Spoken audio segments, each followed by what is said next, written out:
আরে রে রে, কি বাসা তো দেখি টালা মারা। আমি কিভাবে বাসার মধ্যে ঢুকবো? আরে এই তো, এই যে দরজার নিচে দিয়ে ঢুকে গেলাম। হ্যাঁ হ্যাঁ, হয়ে গেছে। আরে চলে আসলাম তো, এবার তাড়াতাড়ি ঘরে যাই। আরে আরে, চলে আসছি ঘরের ভিতর। এই তো এখানে টাকা রাখছে, মা আমাকে বলে গেছিল।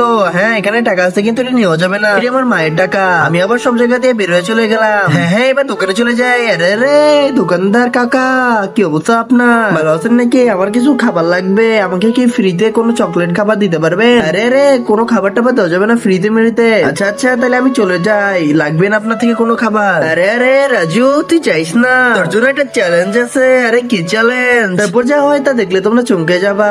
তার আগে এই কুকুরটা যদি তোমার কাছে কিউট মনে হয় তাহলে একটা লাইক দাও, কিন্তু এই কুকুরটার মালিক থেকে খাবার খেতে দিবে না। যদি তোমরা সাবস্ক্রাইব না করো তো বন্ধুরা, দেরি কিসের, এখনই সাবস্ক্রাইব করে দাও। আরে আরে রাজু, চ্যালেঞ্জটা হলো যে তোকে বলতে হবে যে 100 থেকে 99 বাদ দিলে কত থাকে। তুই কি পারবি বলতে? আরে আরে কাকা, এটা কি বললেন? 100 থেকে 99, তো এটা অনেক সহজ, কিন্তু কিন্তু আমি তো পারি না।